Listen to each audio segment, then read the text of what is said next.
¿Por qué las personas atacan tanto la palabra de Dios? Si realmente es un libro que transforma vidas. ¿Por qué le molesta a muchos que la palabra de Dios todavía esté siendo distribuida en todo lugar? La respuesta a esta interesante y conflictiva pregunta en la lección de hoy de Aprendamos con Gozo.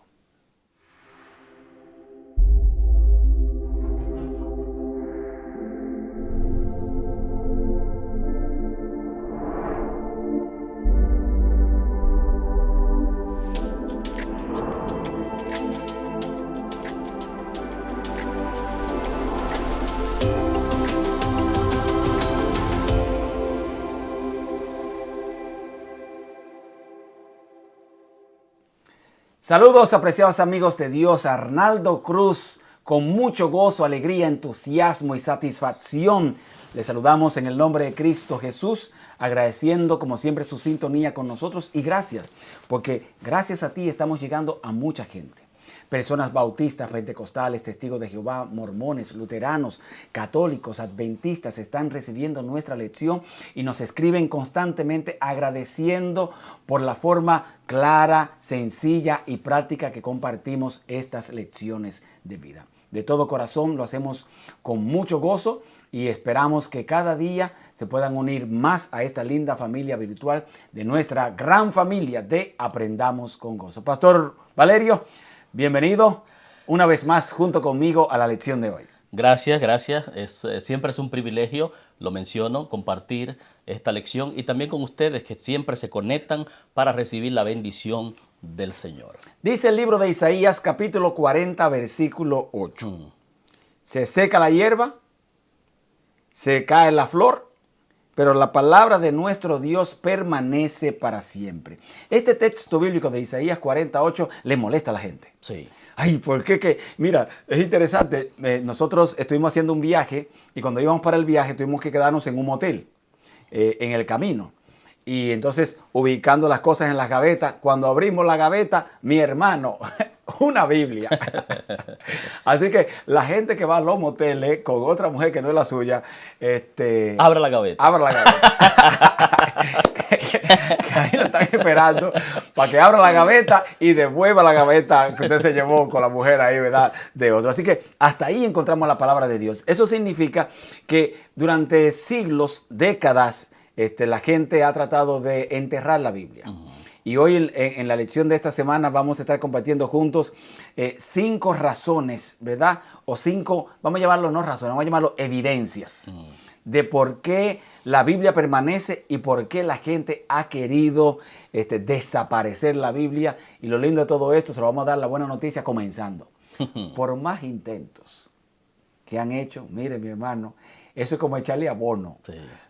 La misma ceniza se convierten en duplicar este libro sagrado. En diferentes temporadas, diferentes ocasiones, con diferentes herramientas, con diferentes estrategias, han querido desaparecer el libro sagrado, pero no han podido. Por eso las palabras del profeta Isaías se mantienen relevantes hoy día, porque la palabra de Dios, no importa lo que la gente haga o lo que el mundo quiera hacer con ella, como quiera va a prevalecer por encima de la voluntad del ser humano. Y eso es lo que nosotros tenemos que tener en mente. Así que amigos, hoy estaremos estudiando, ¿verdad?, estas evidencias bíblicas. Y la primera evidencia que yo encuentro es una palabra interesante que utiliza el profeta Zacarías. Y la palabra o la frase que él utiliza es los 2 testigos. ¿Qué quiere decir esto de los 2 testigos? Porque yo además conozco una sola Biblia, ¿verdad? Los 2 testigos se refiere a la Biblia, se refiere a otro libro además de la Biblia, se refiere a algún libro canónico, ¿verdad?, que no conocemos nosotros. ¿A qué se refiere Zacarías con esto de los 2 testigos? Se refiere directamente, y es bueno dejarlo ya de base, para que usted, pueblo querido, entienda desde el principio quiénes son los 2 testigos.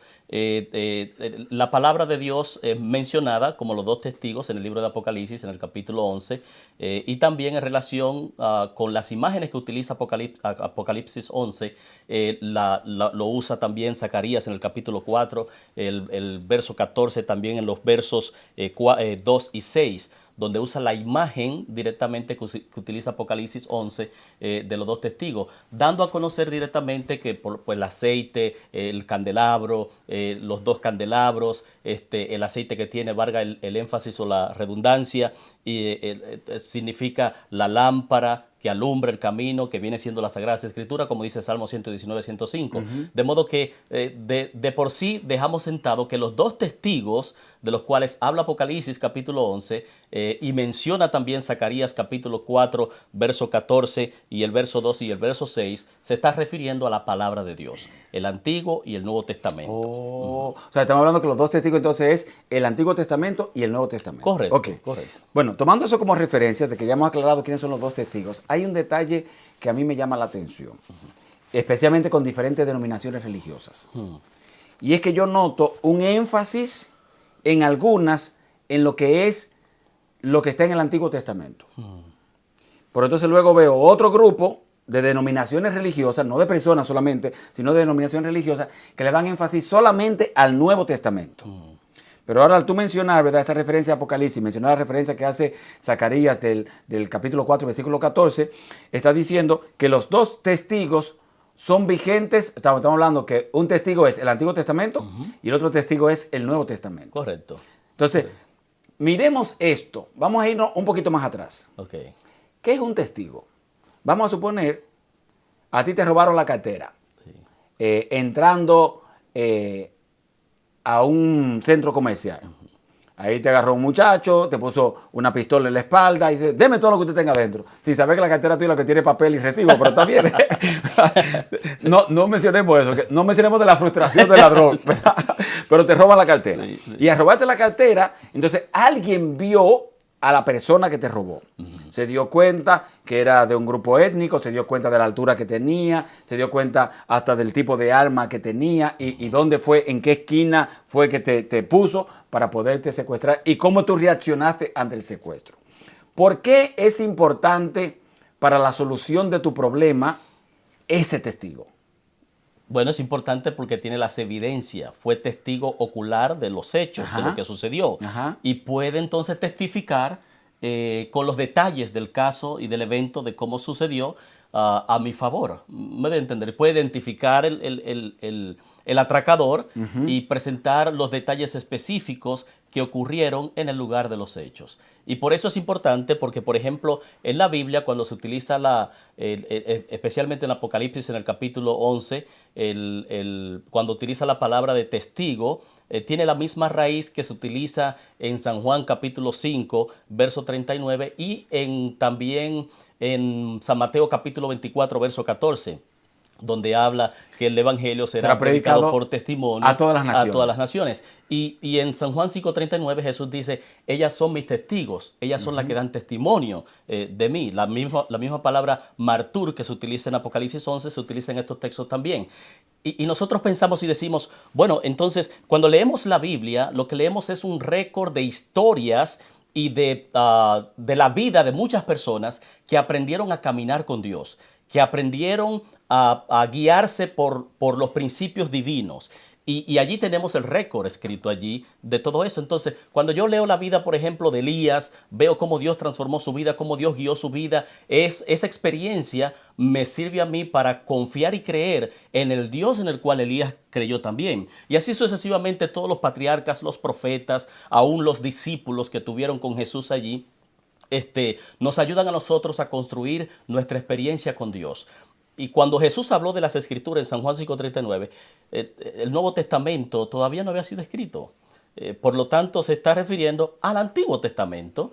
Y cuando Pedro habla de que, y Pablo también específicamente, que toda escritura es inspirada por Dios y es útil para redarguir, está hablando de todas las escrituras en un conjunto completo. No de una porción. No de una porción, ni tampoco de un solo testamento, sino de toda la escritura que habla de Dios. Entonces, bueno, por eso es que atacan tanto a los testigos. Bueno, normalmente cuando el tiempo de la mafia mataban a los testigos y lo mataban por eso mismo, porque tenían una evidencia para exponer la situación de contrabando, lo que sea, que había. Entonces ahora yo veo por qué es que la gente está tan molesta con la Biblia. Y está molesta con la Biblia, y este es el dato interesante, apreciados amigos, está molesta con la Biblia porque lo que confirma Mateo 24:14 es que dan testimonio de mí a todas las naciones. Correcto. O sea, la Biblia viene a ser un testigo que promueve a Jesucristo, un testigo que promueve la ley de Dios. Y esta parte es bueno aclararla. La razón por la cual la Biblia hace énfasis en los dos testigos es porque el Nuevo Testamento es una continuación del Antiguo Testamento. Correcto. No es que aquello ya quedó abolido y esto no. Y esto es, a veces, a mí me gusta ser teológico lógico. Yo creo que mi doctorado es en teología con lógica. Okay. ¿Qué te dice la lógica? La gente dice, bueno, es que el sábado fue abolido. Ok, sí, fue abolido el sábado. Para ese grupo de gente que lo dice. Ajá. ¿Y los otros mandamientos, por qué no? Entonces, sí, es abolido el sábado, pero no es abolido el adulterio. No es abolido la mentira. Que, por cierto, aún socialmente en los países nuestros sí, están en contra de eso también. O sea, confirmando lo que la Biblia dijo en el Antiguo Testamento. Voy al Nuevo Testamento y encuentro que Jesús está guardando el sábado. Encuentro que Jesús habla en contra del adulterio. Encuentro que Jesús habla en contra de la mentira. Encuentro que Jesús fomenta el respetar a nuestros padres, el no levantar falsos testimonios. Que el libro de Salmos habla en contra de la idolatría. Jesús habla en contra de la idolatría en el Nuevo Testamento. Pablo habla en contra de la idolatría en el Nuevo Testamento. Que Jesús habla en el aspecto de no codiciar lo de tu hermano. También encontramos lo mismo en el Nuevo Testamento. Jesús habla de bendecir a tus hermanos en el Antiguo Testamento y le dice al joven rico, no es, con el dinero que tú tienes, ve y bendice también a la gente. O sea, que yo encuentro esa confirmación y ese apoyo uno con el otro. Correcto. Correcto. Y se ve desde el principio, porque cuando uno ve, por ejemplo, en los tiempos de Adán y Eva, en el jardín del Edén, se violaron los 10 mandamientos y todavía no se habían hecho mención de ellos en Éxodo, en escrito, exactamente. En escrito, porque Eva codició. Eva robó, mintió. Eva se fue en pos de otros dioses, sí, mintió, adulteró. Es decir, si uno le hace un análisis allí cuidadoso, se va a dar cuenta que los 10 mandamientos fueron violados allí mismo, en el mismo Edén, por la pareja edénica. Entonces, el Nuevo Testamento no descarta lo que sucedió en el Antiguo Testamento, sino más bien que es una continuación, Y vemos, por ejemplo, en Génesis pecaron, fueron sacados del huerto, pero en Apocalipsis, si respetan la ley de Dios, entran nuevamente. Cuando salen en Génesis, pero entran en Apocalipsis. De modo que estamos hablando de dos testamentos que se complementan y que contienen el camino para nosotros llegar a la salvación. Y Jesús lo invitaron a predicar un día a la sinagoga. Y cuando él predicó, agarró el profeta Isaías, que es del Antiguo Testamento. Correcto. Y eso aparece en la historia en el Nuevo Testamento, en ese aspecto. O sea que hay una confirmación en eso. Ahora, lo segundo que nosotros encontramos, amados amigos, basado en por qué la gente le molesta tanto la Biblia, es que cuando miramos los periodos proféticos, Cristian, miramos que intentaron reemplazar la Biblia. Estuvimos viendo en una de las lecciones pasadas cómo hasta intentaron meter la filosofía por encima de la Biblia y que la opinión de las personas por encima de la Biblia. ¿Por qué el enemigo utiliza esta estrategia de querer reemplazar al texto bíblico o a estos testigos por palabras humanas? Debemos resaltar que, pues, obviamente está el enemigo de Dios que está detrás de todo esto y utiliza instrumentos específicos humanos para llevar a cabo sus fines. Desde el principio está el conflicto desatado, es decir, ya hay un conflicto, se desató en el cielo, la misión de Satanás es ir en contra de todo lo que tiene que ver con Dios.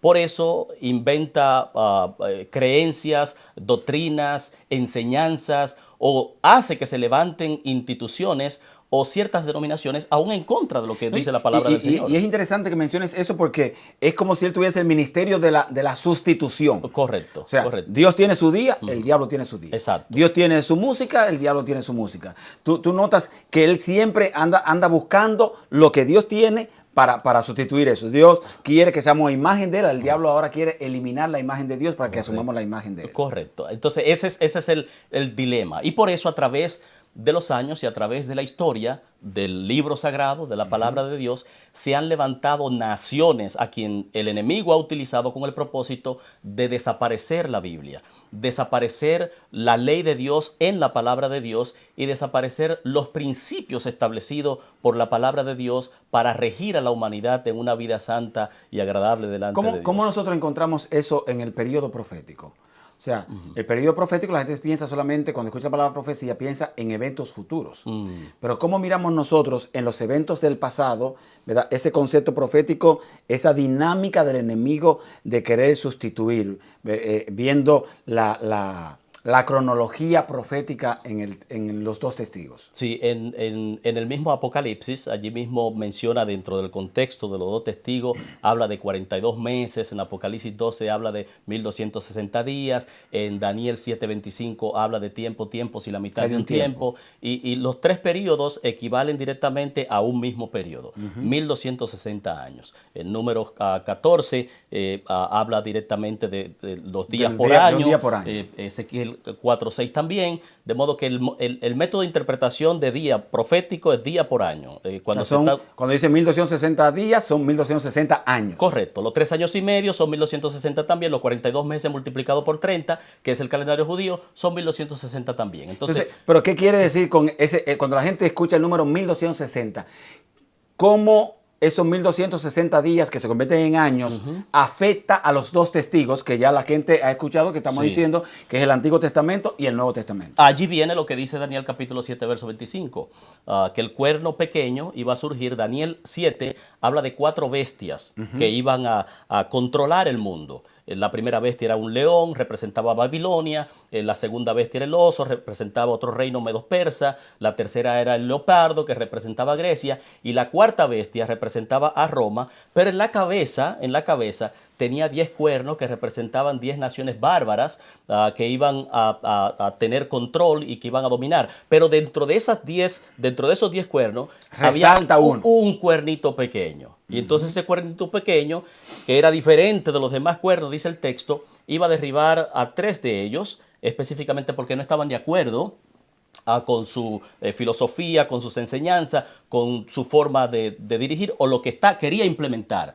Y entonces, que eran los vándalos, los ostrogodos y los érulos, fueron destruidos. Y en ese tiempo, mayormente en el 538, que es el final del periodo de la iglesia de Pérgamo, allí comienza el periodo de persecución, porque fue reconocido el Papa de ese tiempo como cabeza de toda la iglesia. Se le dio no tenía solamente un poder religioso, sino que también se le otorgó un poder político. Y entonces comenzó a hacer cambios en la palabra de Dios, comenzó a poner la tradición por encima de la Biblia, comenzó a unir lo que es el paganismo con el cristianismo y también a introducir algunas creencias contraria a lo que la palabra de Dios mayormente dice. Ese periodo fue un periodo bien largo, donde pasó el tiempo de la Reforma, el tiempo de los protestantes que surgieron.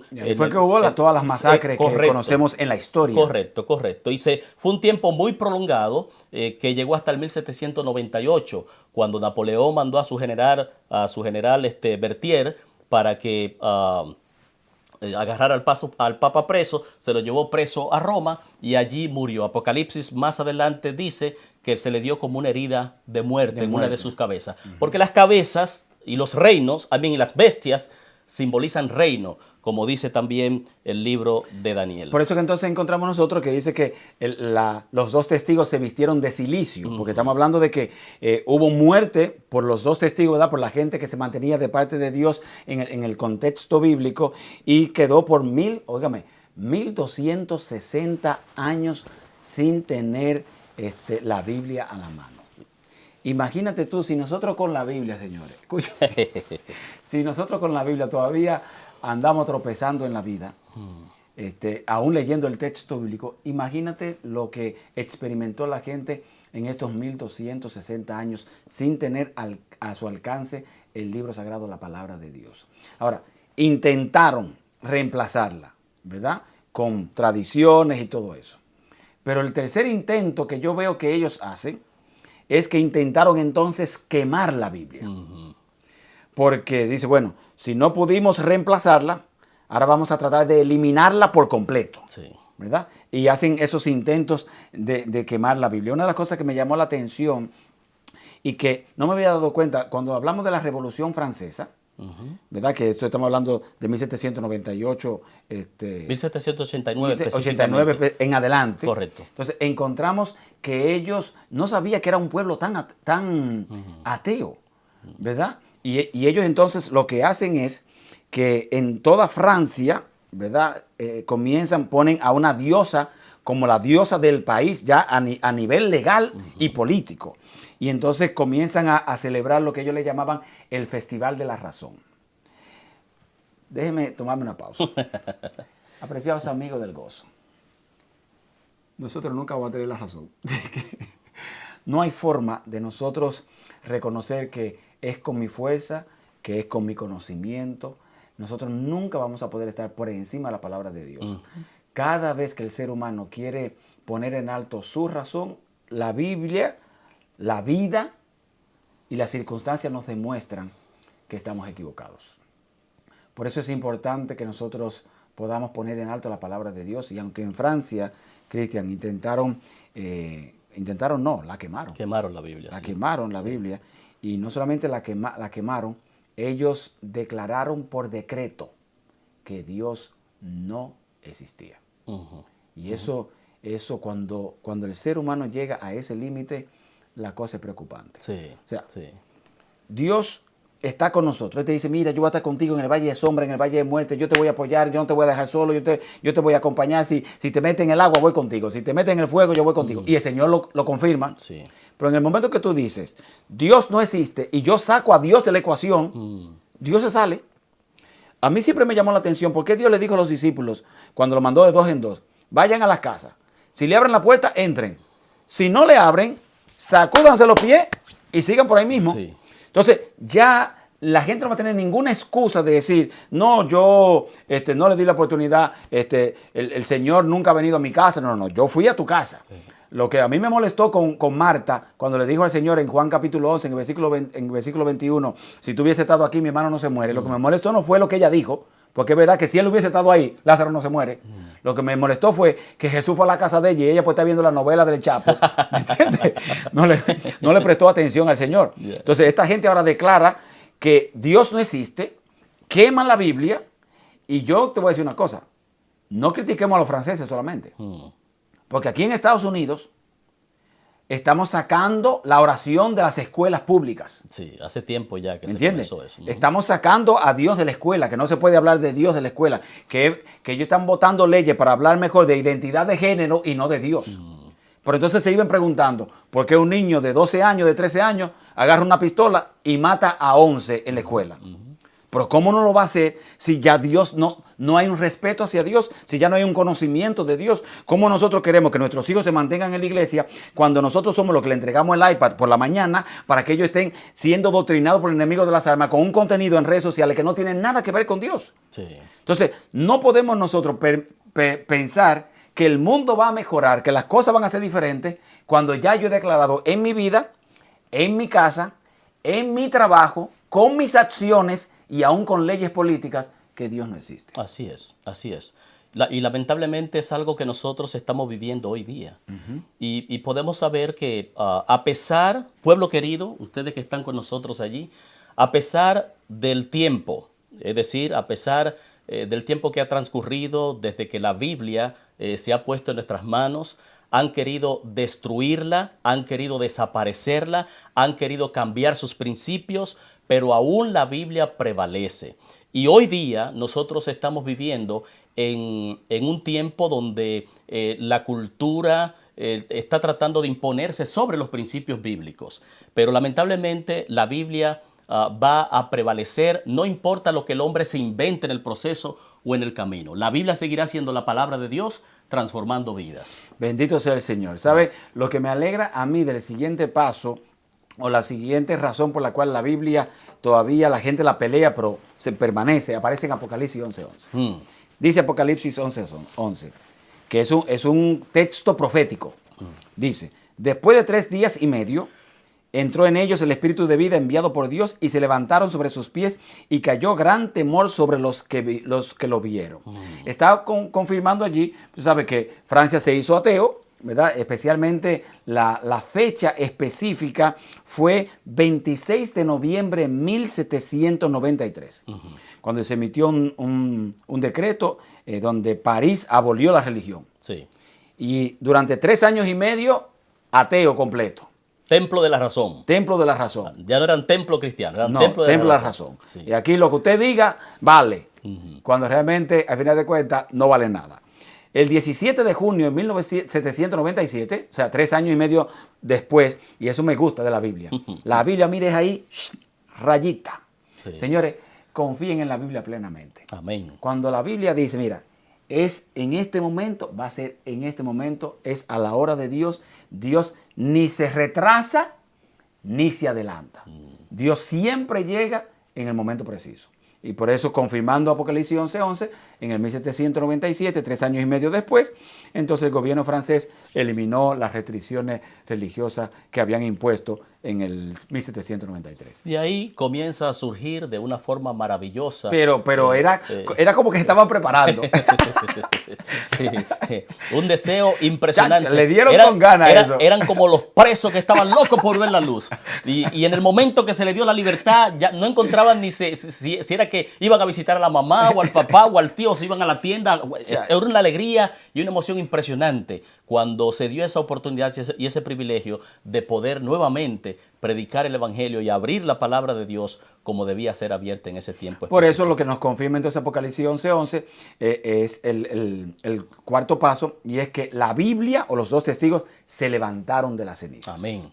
O sea, mucha gente ha dado por perdido, pastor, pero que mire, que ya la gente no quiere creer en Dios, que ya la gente no confía en la Biblia, que la gente nos hace bullying, que nos hacen hasta memes en las redes sociales. No, que en el tiempo de mi abuela decían que el Señor va a venir y todo eso, que por cierto, eso vamos a hablar más adelante, que el Señor va a venir y todo eso. Hermanos, mire, la Biblia se va a levantar así, como resucitando de entre las cenizas y los muertos, para declarar que todavía tiene autoridad, que tiene poder, que tiene vigencia. Amén. Y que tiene, escucha esta palabrita, relevancia para Amén. nosotros todavía hoy en día. Amén. Cuando mencionamos, pueblo querido, que la Biblia se va a levantar y que va a revivir, no estamos hablando de que el libro solo va a tomar esa iniciativa. Estamos diciendo y enfatizando que personas comprometidas con la palabra de Dios, personas celosas por la causa de Dios, personas que sienten el deseo maravilloso de que otros conozcan de la salvación que ellos han recibido, van a poner la palabra de Dios en alto. Independientemente de las cosas que tengan que enfrentar en el camino, van a poner a Dios en primer lugar y van a levantar la Biblia. Escucha lo que dice Elena. Mira, tiró pero un fuetazo de esos santos.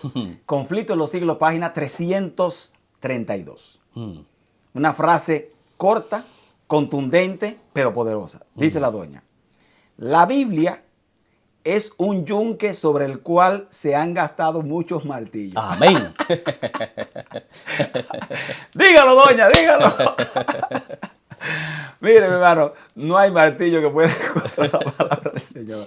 Oye, me lo dijo, pero fue, sí. le salió así como del corazón. Lo dijo fino y pueblerino.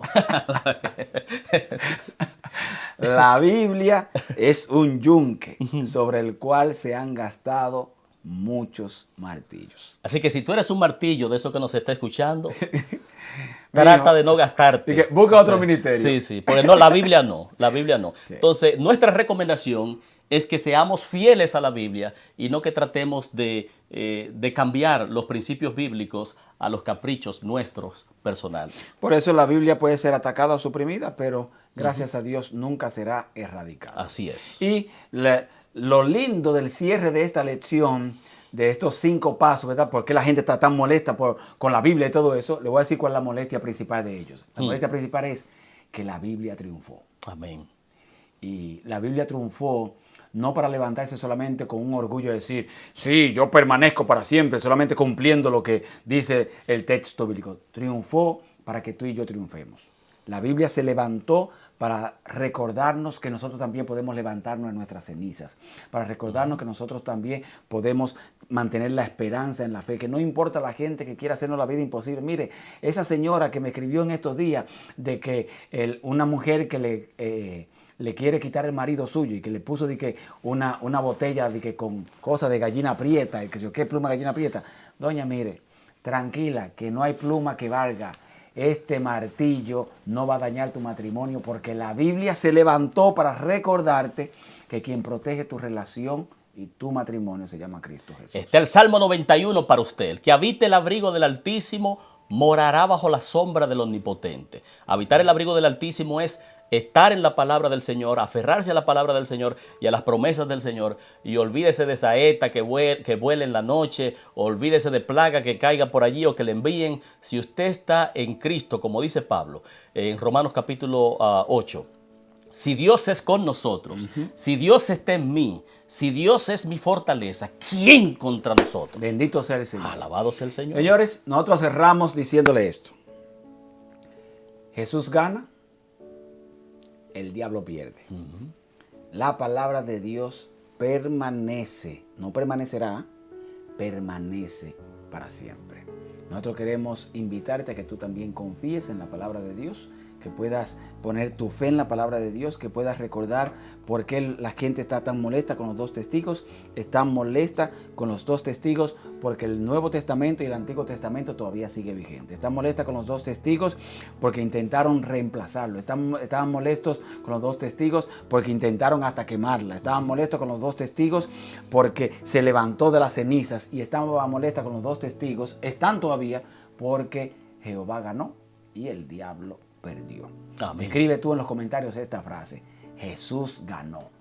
Pues Jesús ganó en tu relación, ganó tu corazón, ganó nuevamente el deseo de poner sueños en ti, ganó la victoria sobre el pecado, le ganó a Satanás. Pon allí: Jesús ganó. Y nosotros vamos a promover eso. Es más, no solamente lo ponga en los comentarios. La tarea de esta semana es que usted va a tomar esta frase y la va a compartir en su red social. Si usted tiene un Instagram, si tiene Facebook, si tiene TikTok, si tiene YouTube, si tiene Twitter, comparta esta frase: Jesús ganó, Satanás perdió. Amén. Y vamos a hacer ruido esta semana y vamos a compartirle en nuestras redes. Coge el día que usted quiera esta semana, pero comparta en su red personal y en la de su iglesia. Si usted tiene acceso a la de su iglesia, comparta la frase de esta semana: Jesús ganó, Satanás perdió. Vamos a agradecer a Dios en esta hora porque el Señor, a través de estos dos testigos que son su palabra, ganó la batalla. Oramos. Querido Dios, muchas gracias, porque por encima de todos los intentos, tu palabra todavía permanece para siempre. Gracias, Señor, por esa linda bendición, y gracias por recordarnos que Jesús ganó y Satanás perdió. En el nombre de Jesús oramos. Amén. Amén. Amén. Para Cristian y para mí, un privilegio compartir con ustedes hoy. Nos vemos en la próxima, en otra lección más de Aprendamos con Gozo. Cuídense.